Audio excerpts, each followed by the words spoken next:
Do you hear me? Yes, great. So hello again. I'm Milica. I'm also from the University of Belgrade School of Medicine. I'm going to give a brief lecture about inflammation in schizoaffective disorder continuum.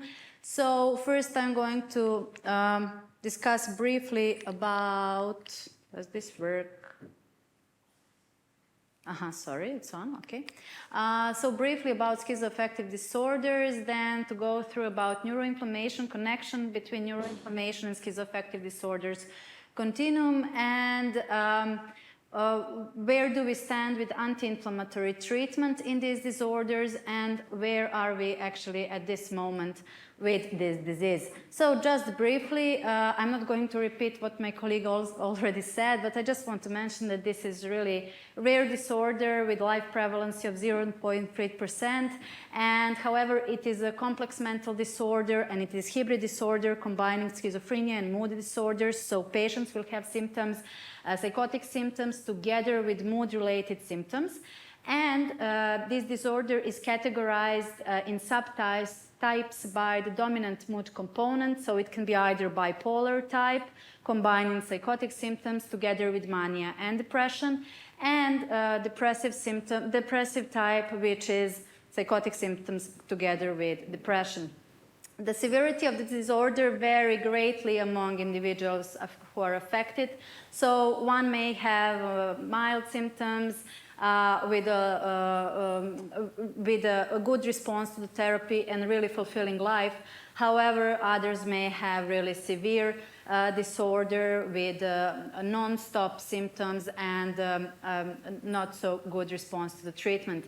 So when it comes to the treatment, it includes antipsychotics, mood stabilizers, antidepressants, and also what is really important is psychotherapy and the support from mental health professionals. However, we always have to keep in mind that the individuality is great and that personalized treatment approach is of utmost importance.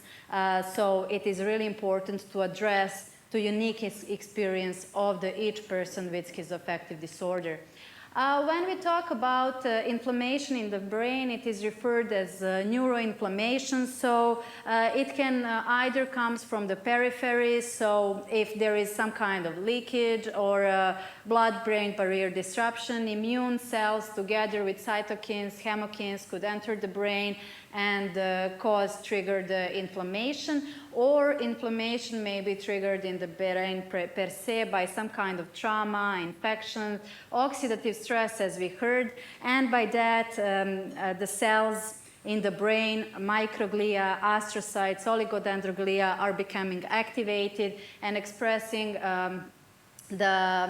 secreting the elements that will respond in a pro-inflammatory way. Microglia is extremely important, and it is it was mentioned, her activation was mentioned first time in 1999 in schizophrenia patients, and since then it has been confirmed many times together with some PET scanning that confirmed the activation of microglia, especially in the parts of the brain that are affected in schizophrenic patients, such as prefrontal cortex, temporal area, Brodmann area 9. And interestingly, in these PET scans, they have also confirmed the higher density of microglia in these regions. Scientists failed to point that there is a clustering of microglia or proliferation at that moment, so that made them suggest that this density of microglia occurred actually during neurodevelopment. So when we are talking about the connection between alteration of immune system and schizophrenic disorders, there are two hypotheses. The first one is infective hypothesis that actually connects some infective agent with the onset of schizoaffective disorders or disorders on this continuum. And what is historically known is that cytomegalovirus, herpes virus are connected to schizophrenia. Then antibodies, toxoplasma antibodies are higher in a patient suffering from schizophrenia and bipolar disorder. Also, maternal flu infection can bring to the onset of major psychosis in offsprings later in their life. And interestingly, there is one case report about mononucleosis that trigger bipolar disorder, which responded really well to the therapy. The next hypothesis is inflammatory hypothesis, which was first formulated after the positive response to anti-inflammatory treatment in schizophrenia patients, and they had lower rates of rheumatoid arthritis compared to the general population. Also, in these disorders, there is a higher rates of autoimmune diseases, for example, autoimmune thyroiditis comparing to general population, and also some kind of precox stressors that can bring to overexpression of polymorphisms of genes that are connected to immune alteration later in life. What we know now is that altered immune system in pregnant women in prenatal phase will cause the transfer of cytokines from a mother to fetus, and the cytokines will be elevated in the placenta, and this can actually disrupt the transport of oxygen, nutritional factor, maternal antibodies, which can all bring to the which can all affect the development of the fetus together with the development of central nervous system. There is not enough work, there is no work to acknowledge that are there cytokines elevated in fetal brain as well, but there are some animal studies that confirm this notion, however, not in a human population, just animal studies. When it comes to the inflammatory theory, there is neurodevelopmental part of view which says that disruption of the brain development during early life is responsible for the later emergence of symptoms. And cytokines are the one that represent a link between altered immune system, neurotransmitter dysfunction, and impaired neurodevelopment. The other point of view is progressive theory, which suggests that the symptoms and related neurotransmitter dysregulation is responsible for immunological changes, and that means that immunological alteration in major psychosis may be adaptive response to microglia activation in mature CNS. What is the mechanism that lies underneath? It is neurotransmitter dysregulation, structural changes, altered neuroplasticity, and impaired stress response. When we talk about cytokines, I have mentioned them a couple of times already. You already know that they are extremely important. They are a marker of infection and inflammation, and they are important in a host response to the infection and inflammation. They are secreted by both immune and non-immune cells, and they bind to the receptors that are expressed on the surface of target cells or that can be in soluble forms. The cytokines' actions are the activation and recruitment of immune cells, increased vascular permeability, and blood supply to the inflamed tissues. They are divided in pro-inflammatory and anti-inflammatory categories. Cytokines in the CNS can access by binding to the specific transporters on brain endothelium. They can come to the brain through the activation of peripheral vagal fibers, through leaky areas, increased permeability of blood-brain barrier, or they can be secreted directly in central nervous system. These centrally secreted cytokines have a role in modulating neuronal development, neuroplasticity, synaptogenesis, tissue repair, and they can also promote neuronal damage after the brain insult. They interact with hypothalamic pituitary axis, with metabolism of neurotransmitters, and with the autonomic nervous system. What is the problem is that rapid induction and sustained elevation of cytokines contributes to abnormal neuronal development, cytotoxicity, and loss of oligodendrocytes, meaning the affection of white matter as well. So this is just briefly to connect the oxidative stress, genetic predisposition, stressors, which all bring to the alteration in immune response, to reaction of immune response, and triggers the higher the elevation of interleukin-6, interferon gamma, prostaglandins, which all will cause the disruption of HPA axis. They can also bring to the higher levels of quinurenic acid, and there you can see how it is connected with positive and negative symptoms, with cognitive symptoms. Also interference with tryptophan metabolism will cause the suicidal thoughts or attempts, mood symptoms, and negative symptoms. When we talk about, for example, tumor necrosis factor alpha, it brings to the elevation of extracellular glutamate by impaired glutamate uptake, upregulation of glutaminase, and downregulation of glutamine synthase. Also, TNF-alpha higher levels, increased TNF-alpha will bring to downregulation of M2 muscarine receptors, which are responsible to cognitive impairment. So there is a lot of research going on about this subject. As my colleague claimed, there is not much work in schizophrenic disorder per se, but there are research about schizophrenia, bipolar disorder, major depressive disorder. So we have published 5 articles, and we have one under major revision at the moment. These articles are about levels of cytokines, interleukin-6, and tumor necrosis factor alpha, and adhesion molecules in schizophrenia patients, in bipolar patients, in major depression, patients suffering from major depression, and also we wanted to see how these adhesion molecules are there biomarkers of affective temperaments in healthy adults. What have we found is that between exacerbation and remission in schizophrenia, there were no difference in cytokine levels. However, there was altered levels of these cytokines comparing to the healthy controls. There were no correlation between cytokine levels and confounding factors in our study. However, some other studies reported differently. And interleukin levels and age of onset and duration of untreated psychosis was in correlation in our research. However, didn't affect, there wasn't correlation between duration of illness and duration of treatment. Again, different papers report differently on this topic. Regarding the treatment, we have come to conclusion that anxiolytics and anticholinergics didn't have any effect on levels of cytokines. However, mood stabilizers given together with antipsychotics brought to the elevation of tumor necrosis factor alpha.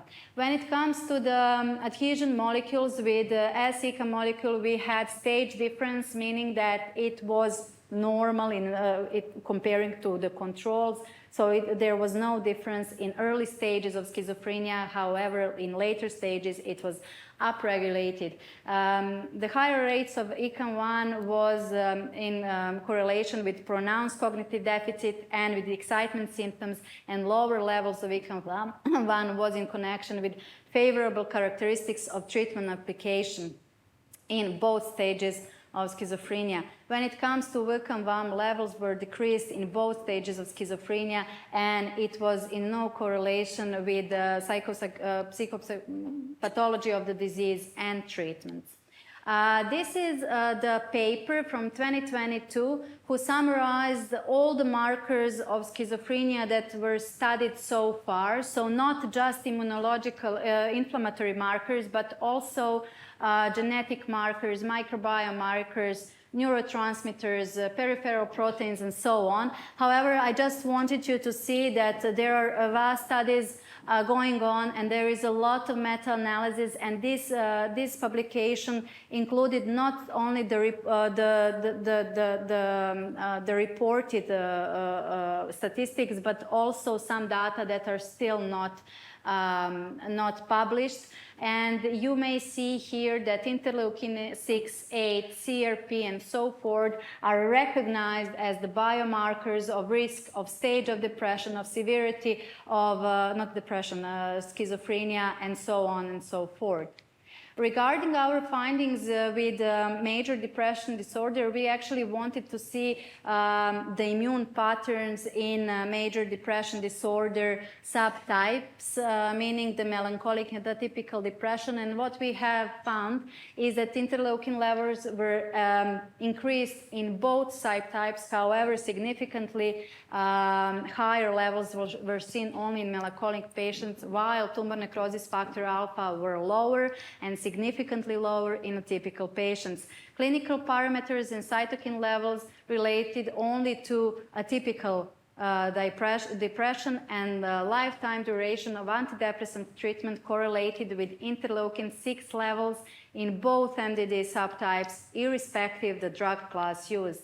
Other papers reported also that interleukin-6 was elevated in both acute and chronic depression. Paper from 2012 reported that interleukin-6 was elevated only in melancholic group. However, with tumor necrosis factor alpha, the data is inconsistent between the papers. Some reports different, some report no different elevation, decrease or increased levels in depression versus non-depressed subject.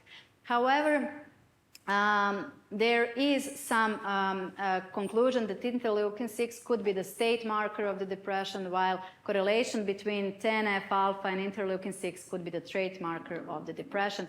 This is a paper from 2020 who again summarized the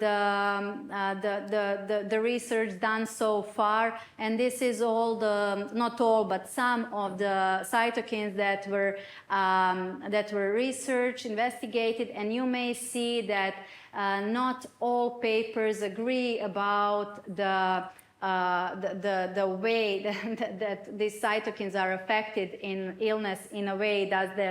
Do they increase or decrease? So it may vary. When it comes to bipolar disorder, we have seen that cytokines are altered comparing to the healthy controls. However, what we have seen is that the VCAM may be the potential marker of type and severity of mood symptoms, and tumor necrosis factor alpha was inversely correlated with a longer duration of depressive symptoms and lower levels of TNF-alpha with a longer duration of untreated bipolar disorder. However, tumor necrosis factor alpha was seen as that it can have a dual effect and treatment-sensitive role. Other papers also agreed that the pro-inflammatory cytokines in bipolar disorder could be related to a mood state, and also interleukin-6 was recognized as a state marker, while TNF-alpha was recognized as a trait marker. I have already mentioned that there is data inconsistency among the papers, and this is due to confounding factors, the treatment involved, the inclusion criteria, course of illness, phase of illness, what is the sample? Is it the blood? Is it the cerebrospinal fluid, tissue samples post-mortem, and the sample collection time frame. So we draw the blood, for example, as soon as we realize that the patients are in regression. However, some other scientists decided to wait a bit longer and then to collect the samples. Also, the techniques used are in question. Never mind the differences, Lin and her team in 2022 drafted this scheme, this protocol for screening, diagnosing, treatment, and monitoring markers of schizophrenia. And these include the genetic inflammatory neurotransmitter markers, peripheral proteins, metabolic markers, microbiota markers as well. I will dare to say that maybe this scheme could be used not only to screen, diagnose, treat, and monitor schizophrenia, but also bipolar disorder, schizoaffective disorder, and MDD, since we already know that genetic and genetic marker, inflammatory marker, neurotransmitter, they are all overlapping between these diseases. So, anti-inflammatory treatment. There is more than 60 studies done on this subject already. Some find some benefits, some others said there are no benefits. However, most of them agree that there is a modest benefit of these agents for global positive and negative symptoms in schizophrenia, and that maybe combined therapy could increase benefit in people with schizophrenia, but early in their illness, not later. In MDD, it has also been seen that anti-inflammatory drugs reduce anhedonia and increase serotonin and norepinephrine, while in BD patients, aspirin added to lithium reduce the risk of clinical deterioration. It is useful to control inflammation, and it might provide an overall therapeutic effect. However, the question remains to which extent anti-inflammatory agents really improve the symptoms, particularly cognitive impairments. So where are we now? What do we know? At the end, we know that the schizoaffective disorder involves the combination of genetic, environmental, and immunological markers. We know that there is a relationship between immune dysregulation and schizoaffective disorder. This relationship is complex and it is not fully understood, so we need more research on this in this area. And also this area of investigation holds promise for potentially identifying new treatment targets and improving the understanding of underlying cause. Thank you very much for your attention.